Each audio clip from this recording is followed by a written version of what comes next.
under these unprecedented circumstances. At our last briefing, I shared with you the City of Asheville is focusing on 3 priorities.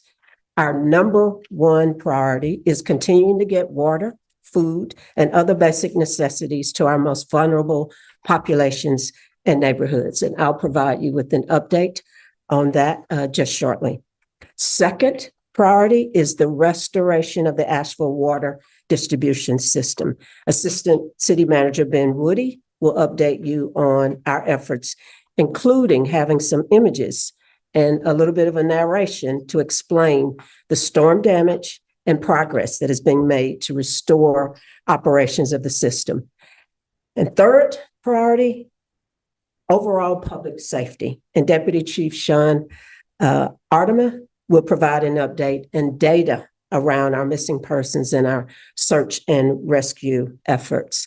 Mayor Esther Manhammer will come up just shortly after I conclude my remarks to add some additional information. Today, food in the form of meals ready to eat, MREs, and bottled water are available at 3 distribution sites, 2 MRE packages per adult and 1 per child will be allowed per day. Cases of bottled water are available, 1 case per family per day. Distribution will last until 7 p.m. or until supplies run out. The distribution sites are at the following locations. They're very similar to the ones that we've already stood up. Asheville Middle School, 211 South French Broad Avenue, Linwood Crump Shallow Community Center, 121 Shallow Road. Bulk water is available at Pack Square, 70 Court Plaza, and a new bulk center site has opened at Lucy Herring Elementary, 98 Sulphur Springs Road. Please bring your own container if possible, but we do have containers available for those needing them. We are actively working to set up additional points of distribution as well as continuing to deliver directly into neighborhoods using volunteers, staff, and other partners. We've also heard the significant need to have a distribution point in East Asheville, and we are working closely with our FEMA team to have one established in East Asheville over the weekend. Stay tuned for more details. I'd also like to mention a few other services that are being restored. Solid waste collection.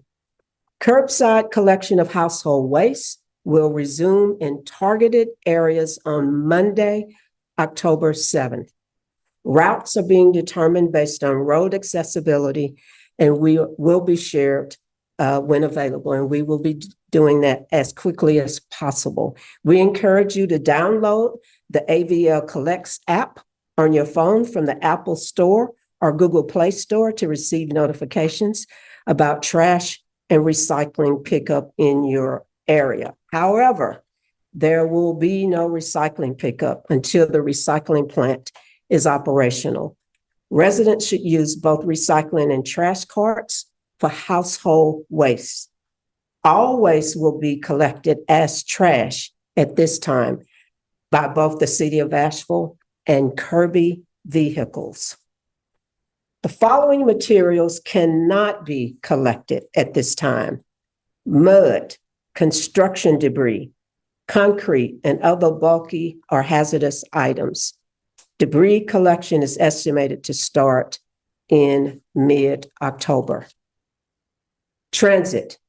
Our City Transportation Department, in collaboration with our contractors, RATP Dev, have been working to reestablish transit service to the community. Since the storm hit, our transit services have assisted with evacuation, transportation of shelters, and assisting with targeted deliveries. We plan to have limited fare-free transit available from 8 a.m. to 5 p.m.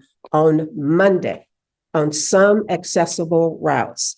Additional information will be made available online this weekend and through our daily paper handouts that we give to individuals who don't have access, obviously, to internet.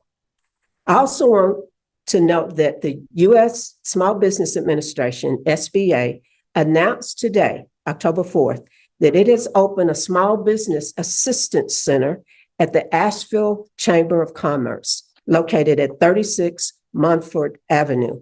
The center will provide an avenue for businesses, nonprofits, homeowners, and renters who have been impacted by the storm, a place to apply for low-cost financial assistance for their recovery. The hours of operation for the centers are as follows. Friday, October the 4th, 1 p.m. to 6 p.m. Monday through Friday, 9 a.m. to 6 p.m. Saturday, 9 a.m. to 3 p.m. Closed on Sunday. Additional details can be found on the Small Business Administration's website at sba.gov. Lastly, I want to say a big thank you to all of our City of Asheville employees assisting in this recovery effort. I mentioned the obvious ones, of course, being our public safety employees, police and fire. And in our last briefing, I listed several departments, but I also said I would be back to continue the list. So thank you, staff in community and economic development, planning and urban design, sustainability, transportation, and last but not least, water resources, who you will see are doing a lot of work to restore our water services. You will hear Ben Woody provide you with an update on the before and the after. We are making progress. And now I will turn it over to Mayor Meinhammer to provide you with an update.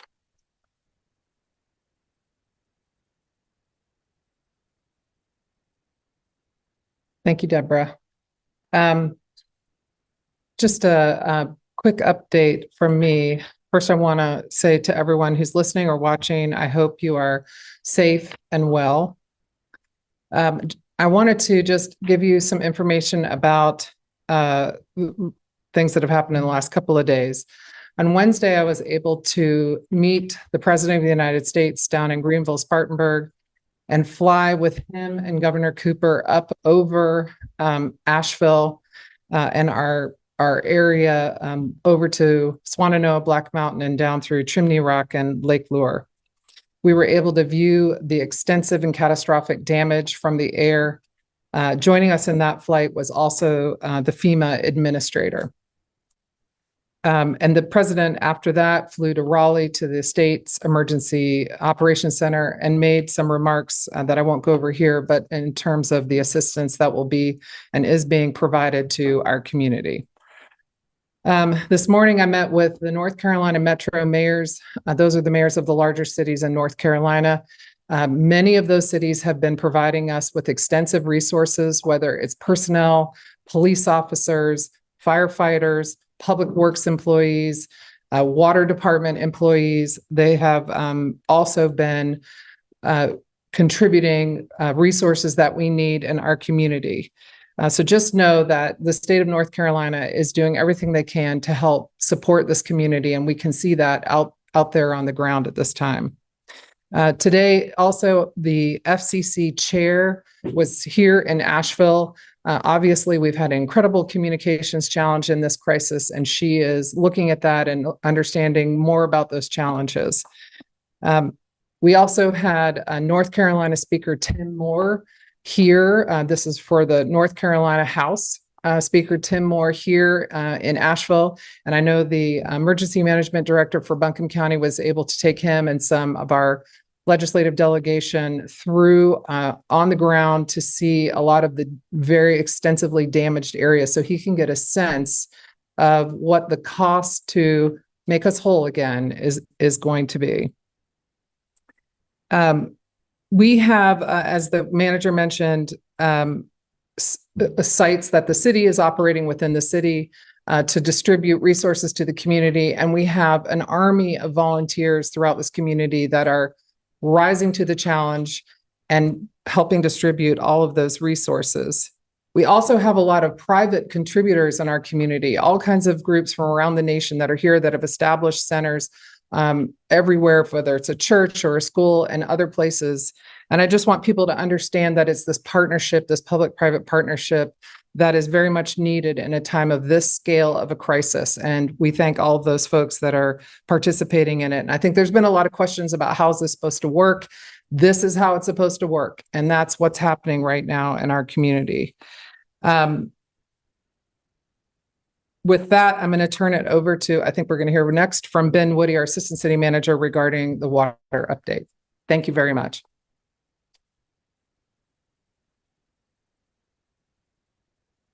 Good afternoon, everybody. Ben Woody, Assistant City Manager for the City of Asheville.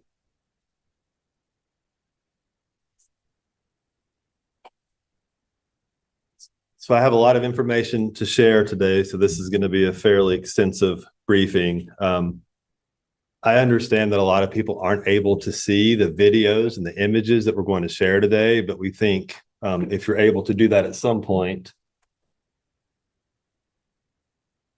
the videos and still photos that we're going to share should be instructive in helping to better understand the damage that we've received at this system. So I'm trying to make sure our videos are going to work, and they don't appear to be. Here we go. I'm sorry. So let's get started. So what I want to show the community is I want to demonstrate, number one, the damage that we have sustained at our water treatment plants. I'm really going to focus on the North Fork treatment plant, but I'm also going to show some examples of the damage that was sustained to our distribution system, and I'm going to show how quickly some of that work is being completed. So I'm going to kind of ground everybody. The North Fork water treatment plant is our principal treatment plant. It's really the workhorse of our water system. So North Fork, quite frankly, it can power the entire water system. So we can run the whole system off just North Fork, but it's responsible for 80% of our water system. So I'm going to come back to that in a little bit. So this is a priority